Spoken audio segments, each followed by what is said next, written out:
Itu gimana untuk hasil sidang putusan cerai dari Jisung Korea? Baik, untuk perkara tersebut kemarin telah diputus secara ekot ya. Yang amar putusannya adalah pertama dalam eksepsi itu artinya tangkisan ya, menolak eksepsi dari tergugat. Dalam pokok perkara mengabulkan gugatan penggugat, menjatuhkan talak 1 bain sugro dari tergugat terhadap penggugat. Terus anak penggugat dengan tergugat berada dalam asuhan dan pemeliharaan penggugat dengan ketentuan bahwa penggugat tidak boleh menghalangi tergugat untuk menyalurkan kasih sayang terhadap anak tersebut serta menghukum tergugat untuk membayar biaya untuk anak tersebut sampai dewasa dan mandiri serta membayarkan biaya perkara. Itu isi putusannya. Kalau misalkan untuk biaya anak yang tadi Ibu sebutkan itu ada nominal? Ada nominalnya sejumlah 10 juta rupiah per bulan. Gitu. Itu berarti udah dipersetujuan kedua belah pihak? Itu putusan majelis hakim. Kan dari gugatan sekian, jawaban, replik, duplik, pembuktian, hasil putusan musyawarah majelis hakim itu ada segitu. Itu yang tadi saya sebutkan. Ada berapa item? Tapi ada banding nggak Bu dari? Nah ini kan baru diputus kemarin. Masa bandingnya mulai hari ini sampai 14 hari ke depan. Kita tunggu itu.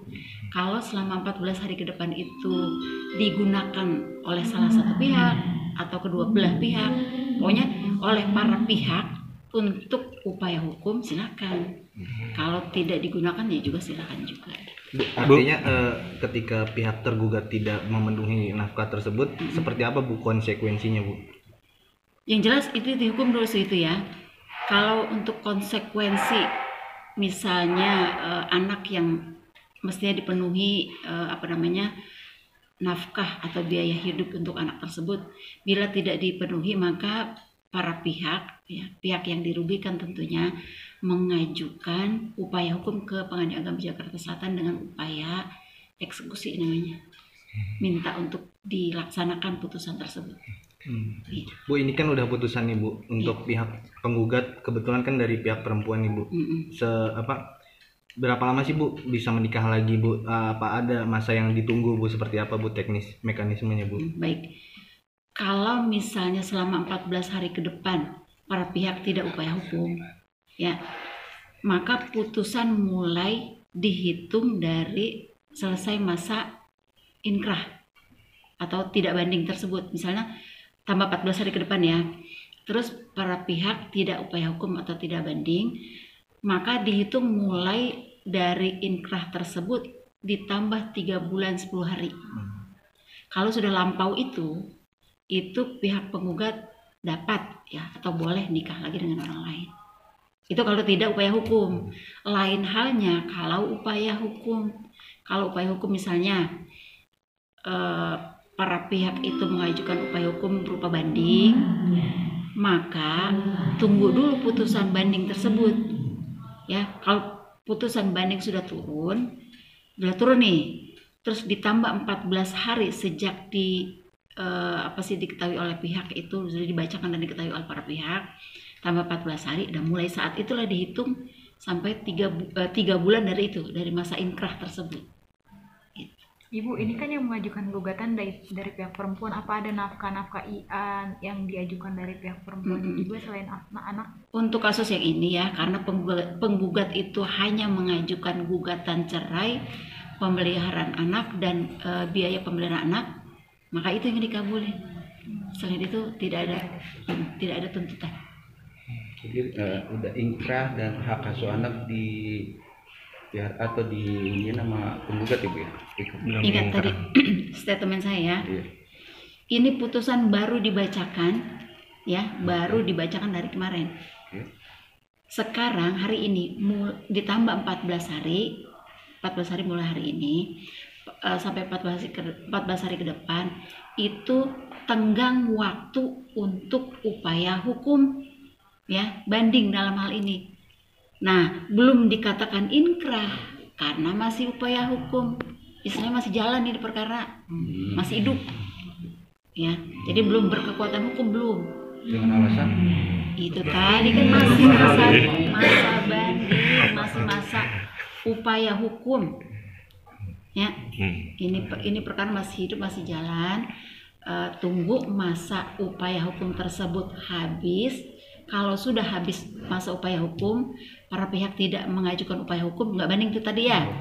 Maka mulai saat 14 hari ke depan itulah dihitung masa inkrahnya. Titik. Tetapi kalau banding atau upaya hukum di masa 14 hari tersebut, tunggu dulu, lihat dulu nanti apa putusan. Kan dia ngajuin memori banding tuh.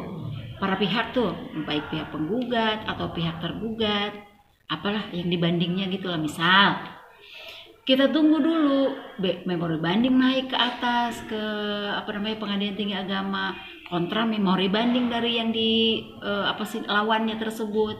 Nanti Pengadilan Tinggi Agama Jakarta memutus, nanti apa hasilnya kita tunggu.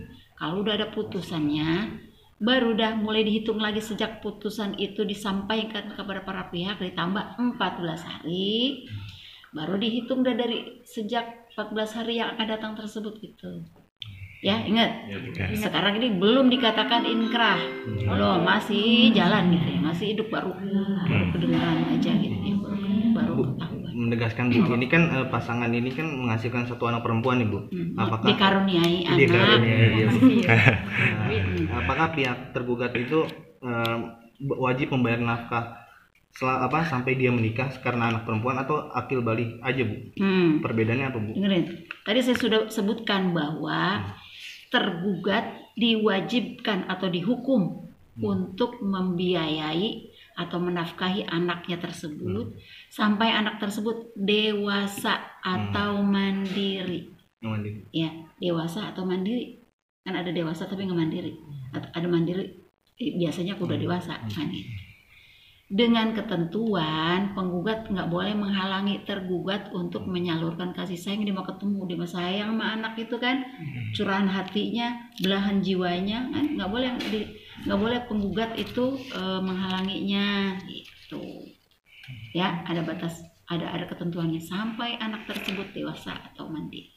Ibu boleh terakhir, berarti penegasan putusannya itu kemarin ya Bu, bukan hari ini ya? Putusan kemarin dibacakan, mulai udah bisa terbaca hari ini. Oke, aman. Aman. Makasih.